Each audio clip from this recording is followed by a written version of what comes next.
তো আপনারা যারা আধার কার্ড লক করেছেন তাদের জন্য গুরুত্বপূর্ণ ভিডিও, কারণ বর্তমানে যারা আধার কার্ড লক করেছিল তাদের আধার কার্ড কিন্তু আর আনলক হচ্ছে না বা আপনারা আনলক করতে পারছেন না। আর আপনারা প্রত্যেকেই জানেন আধার কার্ড লক থাকলে কিন্তু কোনো রকম ওটিপি বা আধার কার্ডের মাধ্যমে টাকা তোলা, ব্যাংকিং রিলেটেড যে সমস্ত সার্ভিস বা অনলাইন থেকে আধার কার্ড আপডেট করা, এই সমস্ত কাজ কিন্তু করতে পারবেন না। তার জন্য কিন্তু আপনার আধার কার্ডটি আনলক থাকতে হবে।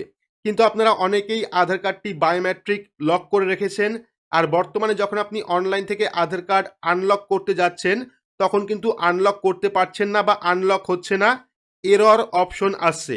তো এই ভিডিওর মাধ্যমে আপনারা জানতে পারবেন আপনার আধার কার্ড আপনি আনলক কিভাবে করবেন, অনলাইন থেকে কি তার পদ্ধতি রয়েছে, ডিটেলস জানাবো আজকের এই ভিডিওর মাধ্যমে।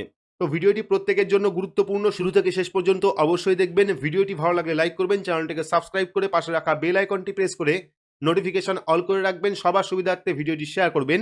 তো চলুন শুরু করি। তো বর্তমানে বহু মানুষ রয়েছেন যারা আধার কার্ডটি লক করে রেখেছেন কোনো রকম জালিয়াতির কারণে, সে কারণে আপনার আধার কার্ড লক করেছেন।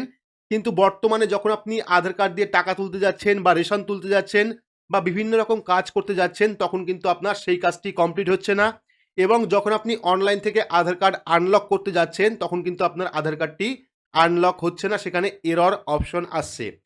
তো এই এরর অপশন কেন আসছে এবং এই অপশন আপনি কিভাবে কাটাবেন বা আধার কার্ড অনলাইন থেকে কিভাবে আনলক করবেন, ডিটেলস দেখাবো। তো প্রথমে বলে রাখি, আধার কার্ড লক করার আগে অর্থাৎ আধার কার্ড বায়োমেট্রিক লক করার আগে কিন্তু আপনাদের ভিআইডি নাম্বার যে রয়েছে, এই যে ভিআইডি নাম্বার, এই ভিআইডি নাম্বার জেনারেট করতে হয়।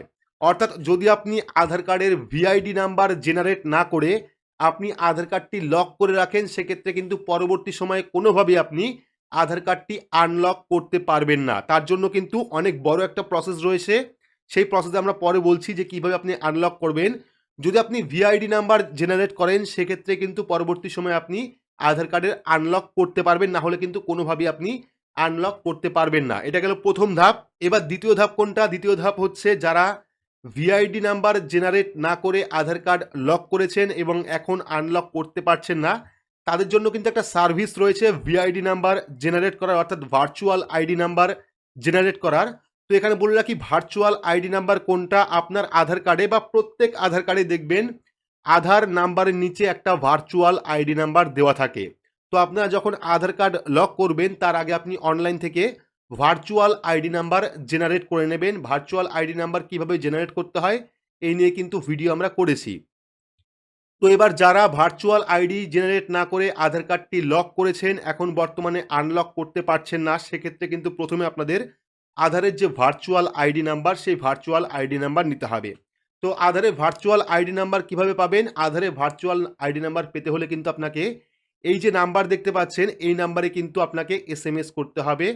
এই এসএমএসটি করলেই কিন্তু আপনারা ভার্চুয়াল আইডি জেনারেট করতে পারবেন। তবে বর্তমানে আধারের পোর্টালে কিছু সমস্যা রয়েছে, সেক্ষেত্রে কিন্তু অনেক সময় এরর অপশনটা আসতে পারে।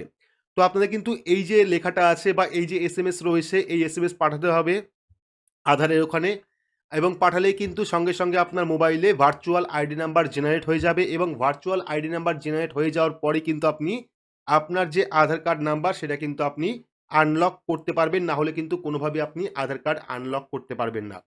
তো এবার যারা ভার্চুয়াল আইডি নাম্বার পাচ্ছেন না বা ভার্চুয়াল আইডি নাম্বার জেনারেট হচ্ছে না তারা কি করবেন?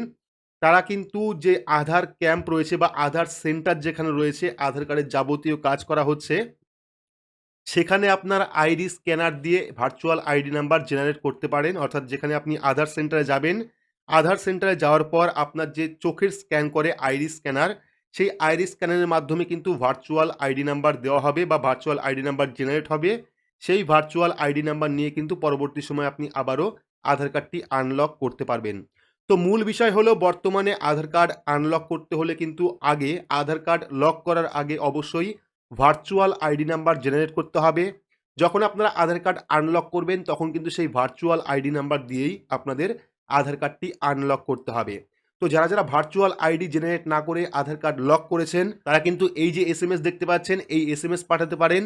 সেক্ষেত্রে কিন্তু আপনার যে ভার্চুয়াল আইডি নাম্বার সেই আইডি নাম্বার জেনারেট হয়ে যাবে। তবে বর্তমানে আধারের পোর্টালে কিছু সমস্যা রয়েছে, এরর অপশন আসছে। যদি আপনার ক্ষেত্রে এরর না আসে, ভার্চুয়াল নাম্বার জেনারেট হয়ে যায়, সেক্ষেত্রে কিন্তু আপনি খুব সহজেই অনলাইন থেকে আপনার আধার কার্ডটি আনলক করাতে পারবেন। আর যদি একান্তই আপনারা না পান সেক্ষেত্রে আধার সেন্টারে গিয়ে অ্যাপয়েন্টমেন্ট বুক করে আধার সেন্টারে গিয়ে কিন্তু আপনারা আইরিস স্ক্যানারের মাধ্যমে ভার্চুয়াল আইডি নাম্বার পেতে পারেন এবং ভার্চুয়াল আইডি নাম্বার পাওয়ার পরে কিন্তু আপনি আপনার আধার কার্ডটি আনলক করতে পারবেন। যদি আপনার আধার কার্ড লক থাকে সেক্ষেত্রে কিন্তু আপনি কোনো রকম কাজ বর্তমানে করতে পারবেন না। সেক্ষেত্রে কিন্তু অবশ্যই আপনাকে আগে ভার্চুয়াল আইডি নাম্বার জেনারেট করতে হবে, তারপরে কিন্তু আপনার আধার কার্ডটিকে আনলক করতে হবে অনলাইন থেকে। তো আপনারা কিন্তু প্রচুর এসএমএস করেছিলেন, প্রচুর হোয়াটসঅ্যাপ করেছিলেন, প্রচুর কমেন্ট করেছিলেন এই অসুবিধার জন্য। তার জন্য কিন্তু ভিডিওর মাধ্যমে ডিটেলস দেখিয়ে দিলাম যে কিভাবে আপনাদের আধার কার্ড লক করতে হবে। যদি আপনারা ভার্চুয়াল আইডি নাম্বার জেনারেট না করান সেক্ষেত্রে কিভাবে জেনারেট করবেন পরবর্তী সময়ে, এবং যদি অনলাইনের মাধ্যমে ভার্চুয়াল আইডি নাম্বার জেনারেট না হয় সেক্ষেত্রে আপনার কি করণীয়। তো এই ছিল আজকের গুরুত্বপূর্ণ একটি আপডেটটি আপনাদের কেমন লাগলো অবশ্যই কমেন্ট বক্সে কমেন্ট করে জানাবেন। ভিডিওটি ভালো লাগলে লাইক করবেন, চ্যানেলটিকে সাবস্ক্রাইব করে পাশে রাখা বেল আইকনটি প্রেস করে নোটিফিকেশন অল করে রাখবেন। সবার সুবিধার্থে ভিডিওটি শেয়ার করবেন। তো আজকের মতো এটুকুই, ধন্যবাদ।